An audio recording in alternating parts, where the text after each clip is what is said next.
Hi everyone.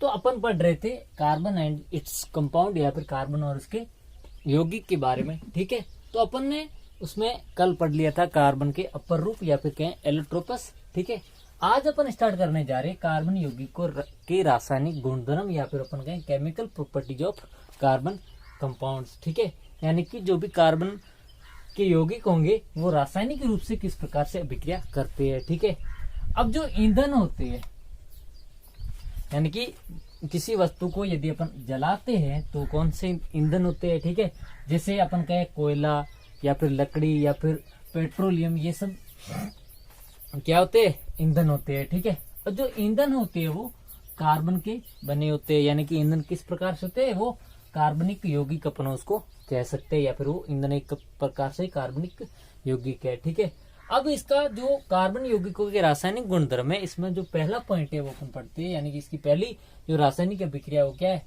कॉम्ब्यूशन, या अपन कहें इसको कॉम्ब्यूशन या कहें जलाना। ठीक है, अब कॉम्ब्यूशन क्या होता है कि जो कार्बनिक यौगिक होते हैं वो यदि कार्बनिक यौगिक या अपन कहें कार्बन है वो ऑक्सीजन के साथ अभिक्रिया करके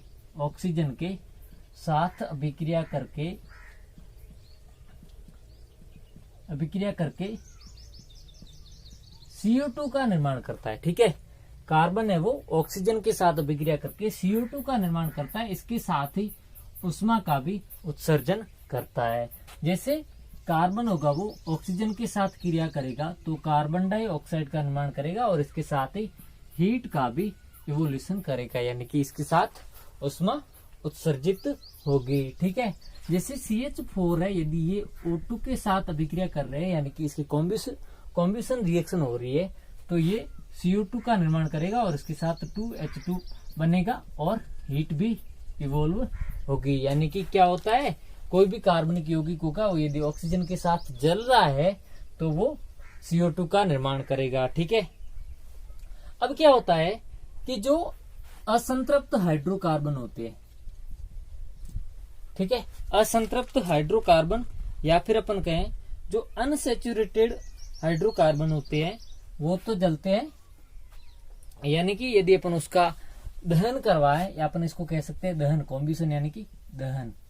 ठीक है, यानी असंतृप्त हाइड्रोकार्बन है, यदि अपन उसका दहन करवा रहे हैं तो वो पीली ज्वाला के साथ जलते हैं, यानी कि उसकी जो ज्वाला होगी वो कैसी होगी, पीली होगी, यानी कि येलो फ्लेम होगी।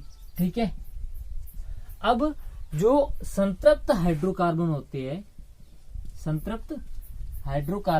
या फिर अपन कहें जिनमें कार्बन के बीच सिंगल बॉन्ड होता है वो तो होते हैं संतृप्त हाइड्रोकार्बन, लेकिन जो कार्बन के बीच डबल बॉन्ड होता है उसे कहते हैं, या फिर ट्रिपल बॉन्ड होता है तो उसे कहते हैं असंतृप्त हाइड्रोकार्बन। ठीक है, अब जो संतृप्त हाइड्रोकार्बन होते हैं उनकी यदि ज्वाला को अपन देखें या फिर उनका यदि अपन दहन करवा रहे हैं तो उसकी जो ज्वाला होगी वो एकदम से क्लीन होगी, या अपन कहें एकदम से साफ होगी या शुद्ध हो सकती है, या फिर अपन कहें व्हाइट होती है। ठीक है, तो इस प्रकार से जो पहला अपना इसका कार्बन यौगिकों का गुण है, यदि अपन उसका दहन करवा रहे हैं ऑक्सीजन की उपस्थिति में तो कार्बन डाइऑक्साइड का निर्माण होगा और उसके साथ उष्मा भी उत्सर्जित होती है। इसीलिए तो जो ईंधन होते हैं वो एक कार्बनिक यौगिक होते हैं और उसका अपन दहन करवाते हैं यानी उसको अपन जलाते हैं तो कार्बन डाइऑक्साइड का निर्माण होता है और साथ में उससे ऊर्जा भी मिलती है या फिर अपन कहें उष्मा भी मिलती है। ठीक है, जैसे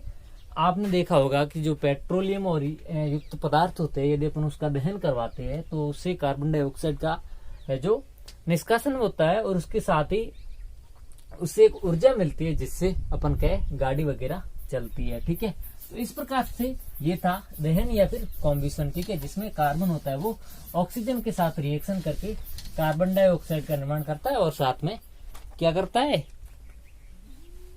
उष्मा का उत्सर्जन करता है या फिर ऊर्जा का उत्सर्जन करता है। ठीक है, अब अपन दूसरा पढ़ेंगे ऑक्सीकरण।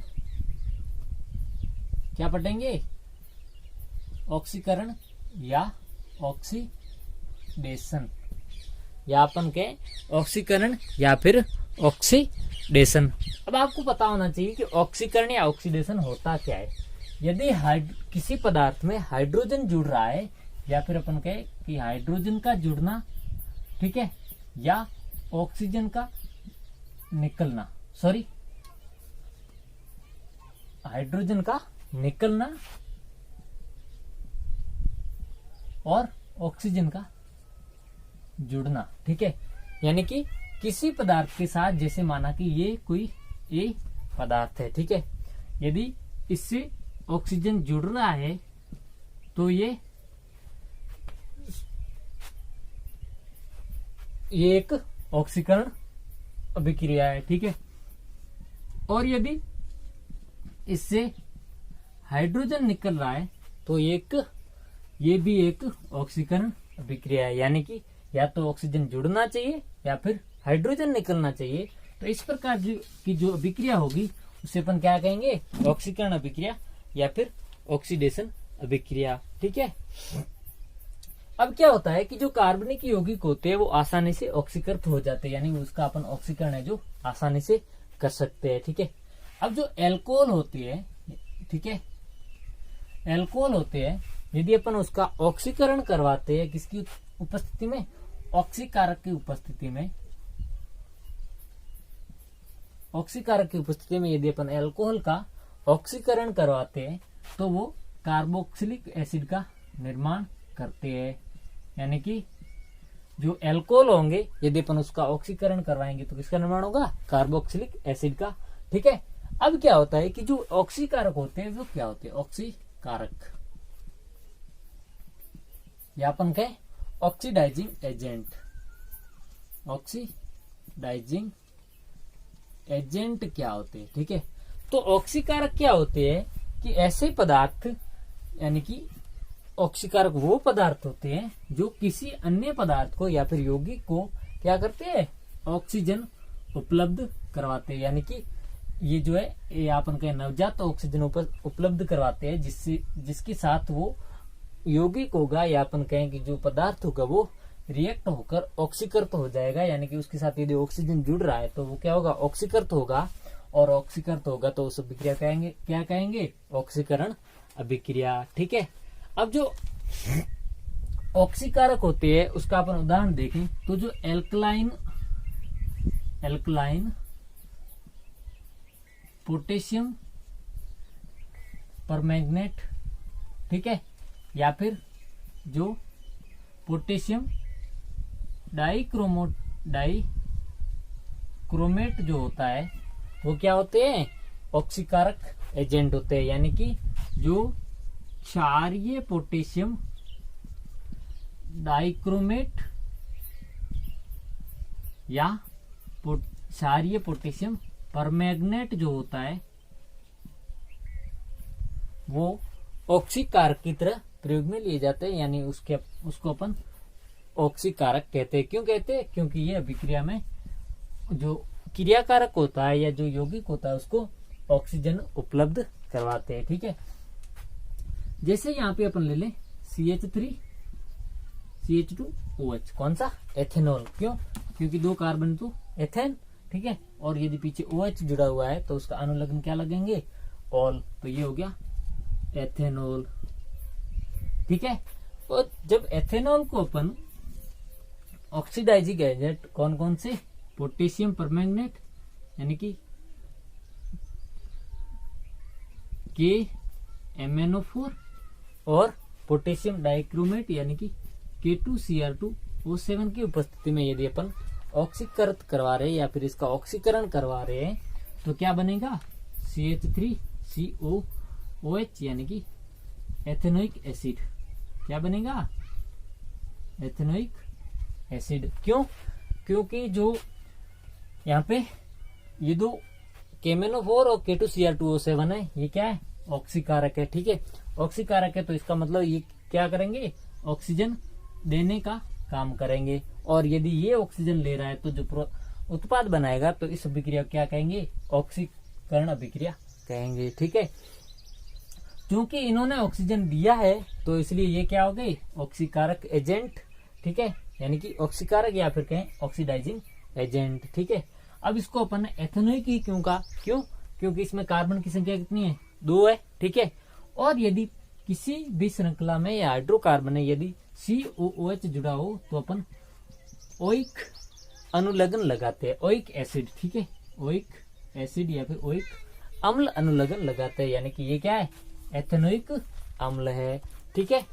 तो ये था आज का मतलब आज के टॉपिक का जो कार्बन यौगिक के रासायनिक गुणधर्म है उसमें सेकंड टॉपिक, जिसका नाम अपन कह सकते हैं ऑक्सीकरण, या अपन कहें कि ऑक्सीकरण अभिक्रिया क्या होती है उसके बारे में पढ़ा, ठीक है।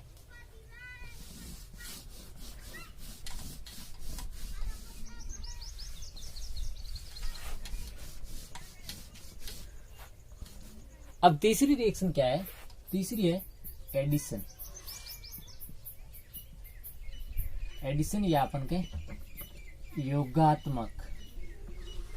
योगात्मक अभिक्रिया, ठीक है। अब आप यहाँ पे देखते हैं कि जो एडिशन अभिक्रिया है इसमें जो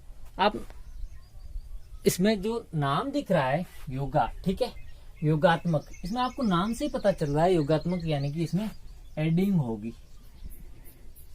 या फिर अपन कहें जुड़ाव होगा, ठीक है, या जुड़ना, यानी कि दो या दो से अधिक कोई भी पदार्थ है जो आपस में जुड़कर यदि एक ही पदार्थ का निर्माण कर रही है, या फिर अपन कहें एक से ज्यादा भी हो सकते हैं तो वो सब्स्टिट्यूशन हो जाएगी, लेकिन एक ही पदार्थ का निर्माण कर रहे हैं तो उसे अपन एडिशन रिएक्शन कहते हैं, यानी कि योगात्मक अभिक्रिया कहते हैं। या अपन कह सकते हैं कि दो या दो से अधिक क्रिया करके एक ही उत्पाद का निर्माण कर रहे हैं, यानी कि जो दो या दो से अधिक क्रियाकारक है वो क्रिया करके यदि एक ही उत्पाद का निर्माण कर रहे हैं तो उसे अपन योगात्मक अभिक्रिया कहते हैं, ठीक है। अब जैसे जो अपना हाइड्रोकार्बन होता है, ठीक है, हाइड्रोकार्बन यानी कि अपन क्या पढ़ रहे हैं, कार्बन के यौगिक पढ़े, इसका मतलब ये हाइड्रोकार्बन ही होंगे, ठीक है, यानी कि जिसके साथ हाइड्रोजन और कार्बन जुड़े होंगे तो वो भी एक प्रकार से कार्बनिक ही यौगिक है, ठीक है। अब जो हाइड्रोकार्बन होते हैं यदि उसका अपन हाइड्रोजनेशन करवाएं, क्या करवाएं, हाइड्रोजनेशन या अपन कहें हाइड्रोजनीकरण, यानी कि कार्बनिक यौगिकों का यदि अपन हाइड्रोजनीकरण करवा रहे हैं। अब हाइड्रोजनेशन अभिक्रिया में क्या होता है कि जो असंतृप्त हाइड्रोकार्बन होते हैं, यानी कि अनसैचुरेटेड जो हाइड्रोकार्बन होते हैं, यदि अपन उसका उत्प्रेरक की उपस्थिति में यदि हाइड्रोजनेशन करवा रहे हैं या फिर हाइड्रोजनीकरण करवा रहे हैं तो वो संतृप्त हाइड्रोकार्बन में परिवर्तित हो जाते हैं, ठीक है। अब इसमें आया उत्प्रेरक, ठीक है, उत्प्रेरक यानी कि कैटालिस्ट, ठीक है। अब उत्प्रेरक होता क्या है, उत्प्रेरक क्या आता है कि ये खुद तो अभिक्रिया में भाग नहीं लेता है, ठीक है, लेकिन जो अभिक्रिया होने की दर है उसको बढ़ा लेता है, यानी कि खुद तो अभिक्रिया में भाग नहीं लेता है लेकिन जो अभिक्रिया का वेग है उसको ये बढ़ा देता है, यानी कि अभिक्रिया होने की जो गति है इसको ये चेंज कर देता है, यानी कि उसको या तो बढ़ा देगा यदि और या फिर घटा देगा, यदि मंदक होगा तो घटा देगा और यदि वर्धक होगा तो वो अभिक्रिया के वेग को बढ़ा देगा, यानी कि वो अभिक्रिया के वेग को या तो बढ़ा सकता है या घटा सकता है, या फिर अपन कहें कि अभिक्रिया वेग को प्रभावित करता है। तो इस प्रकार को अपन क्या कहते हैं, इस प्रकार के जो पदार्थ होते हैं उसको क्या कहते हैं, उत्प्रेरक या फिर कैटालिस्ट, ठीक है। अब असंतृप्त कैसे, जैसे यहाँ पे CH2 डबल बॉन्ड CH2, ठीक है, ये क्या है, असंतृप्त है, यानी कि डबल बॉन्ड आ रहा है, असंतृप्त है यानी एथीन, ठीक है। इसका यदि अपन उत्प्रेरक की उपस्थिति में उत्प्रेरक क्या ले लिया, निकल, ठीक है, और क्या करवा रहे हैं, हाइड्रोजनेशन, यानी कि H2 जुड़ेगा, हाइड्रोजन जुड़ेगा, ठीक है। और यदि अपन निकल की उपस्थिति में इसका हाइड्रोजनेशन करवा रहे हैं तो क्या बनेगा, एथेन बनेगा, CH3, ठीक है। तो इसका मतलब ये हुआ कि एथेन की अभिक्रिया यदि अपन निकल की उपस्थिति में हाइड्रोजन के साथ करवा रहे हैं तो एक एडिशन रिएक्शन है। कैसे, क्योंकि इसमें यहाँ पे देखना CH2 है, यहाँ पे CH3, इसका मतलब यहाँ पे एक एक हाइड्रोजन और जुड़ गया यानी कि ऐड हो गया, तो इसको अपन क्या कहेंगे, एडिशन रिएक्शन या फिर योगात्मक अभिक्रिया। अब जो योगात्मक अभिक्रिया उसका अपन उपयोग कहाँ करते हैं, ठीक है, उसका उपयोग करते हैं जो वनस्पति तेल होते हैं उसके हाइड्रोजनीकरण में करवाते हैं। कैसे, जो वनस्पति तेल होते हैं वो क्या होते हैं, लंबी कार्बन श्रृंखला युक्त, ठीक है, लंबी कार्बन श्रृंखला युक्त असंतृप्त हाइड्रोकार्बन होते हैं, ठीक है, असंतृप्त हाइड्रोकार्बन होते हैं, ठीक है। और जो जंतु तेल होता है वो क्या होता है, संतृप्त हाइड्रोकार्बन युक्त यौगिक होता है, ठीक है। और इसमें जो कार्बन श्रृंखला होती है वो भी कम होती है, ठीक है। तो अपन क्या करते हैं कि जो वनस्पति तेल होता है इसका जो हाइड्रोजनेशन करवा के अपन इसको असंतृप्त को किसमें चेंज कर देते हैं, संतृप्त में चेंज कर देते हैं। यानी कि असंतृप्त जो हाइड्रोकार्बन है यदि वो संतृप्त हाइड्रोकार्बन में चेंज हो रहा है किसके द्वारा, हाइड्रोजनेशन के द्वारा किसी उत्प्रेरक की उपस्थिति में, तो उसको अपन क्या कहेंगे, एडिशन रिएक्शन या फिर योगात्मक अभिक्रिया, ठीक है। अब जो वनस्पति तेल होते हैं वो यानी कि असंतृप्त है, इसलिए ये क्या होती है, पौष्टिक होते हैं, ठीक है, यानी कि हेल्दी होते हैं। और जो जंतु तेल होते हैं यानी कि एनिमल ऑयल होता है वो हमारे शरीर के लिए या फिर अपन यूं कहें कि मानव शरीर के लिए एक हार्मफुल होता है, या अपन कहें कि ये नुकसानदेयक होता है, ठीक है। इसीलिए जो वेजिटेबल ऑयल्स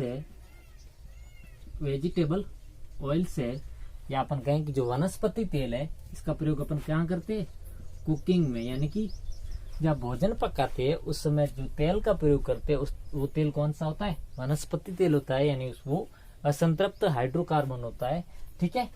तो इस प्रकार से ये एक एडिशन रिएक्शन पूरी होती है, यानी कि एडिशन अभिक्रिया क्या होती है उसके बारे में पढ़ा। यानी कि यदि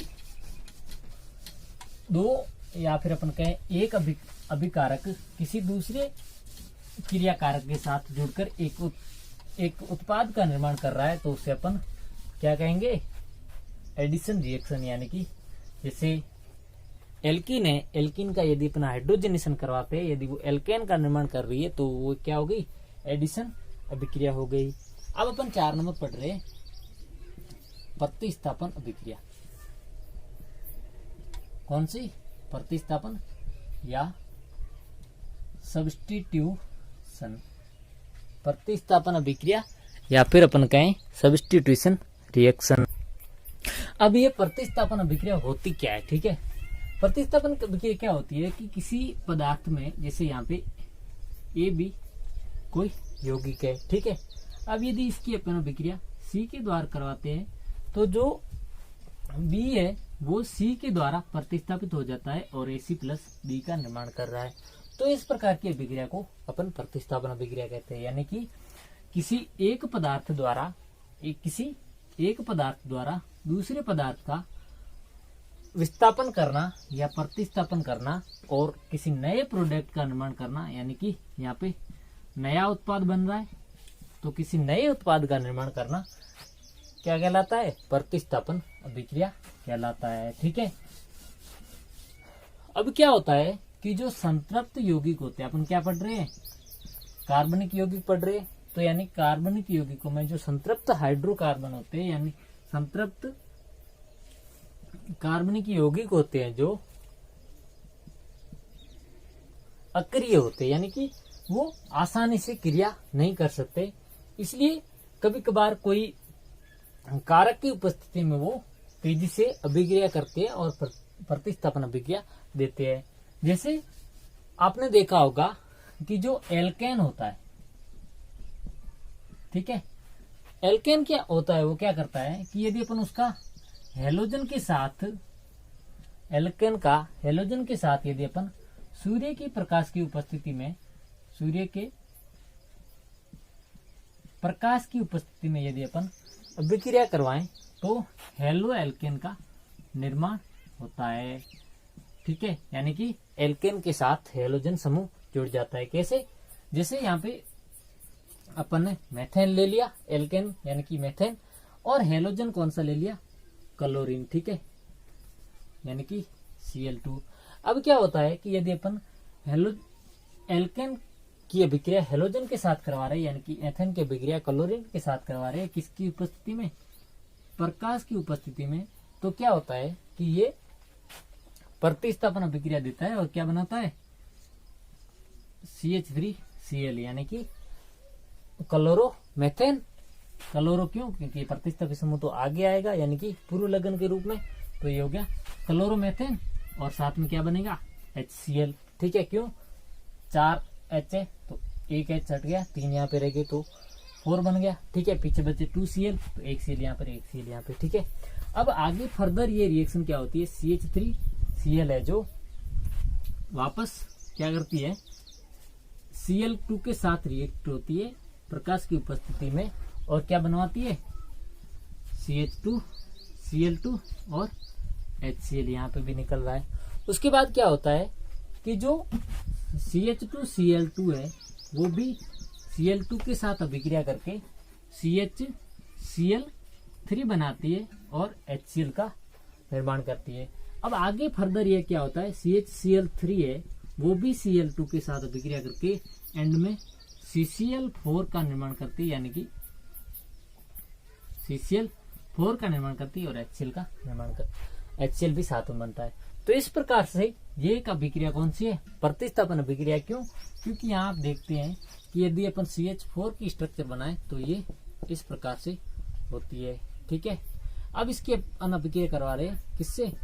Cl से। ठीक है, अब क्या होता है कि इसने यहाँ से ये इसको प्रतिस्थापित कर रहा है, ये क्लोरीन यानी कि HCl बाहर निकल गया और क्या बन गया? CH3Cl। इस प्रकार से ये एक प्रतिस्थापन अभिक्रिया है। ठीक है, तो ये था अपना आज का टॉपिक, जिसमें अपन ने कार्बन यौगिकों के रासायनिक गुणधर्म के बारे में पढ़ा था, जिसमें पहली थी अपने दहन यानी कॉम्बुशन, दूसरी थी ऑक्सीडेशन यानी ऑक्सीकरण, तीसरी थी एडिशन यानी कि योगात्मक, और चौथी है प्रतिस्थापन या फिर सब्स्टिट्यूशन रिएक्शन। आई होप आपको ये समझ में आएगा। Thank you so much.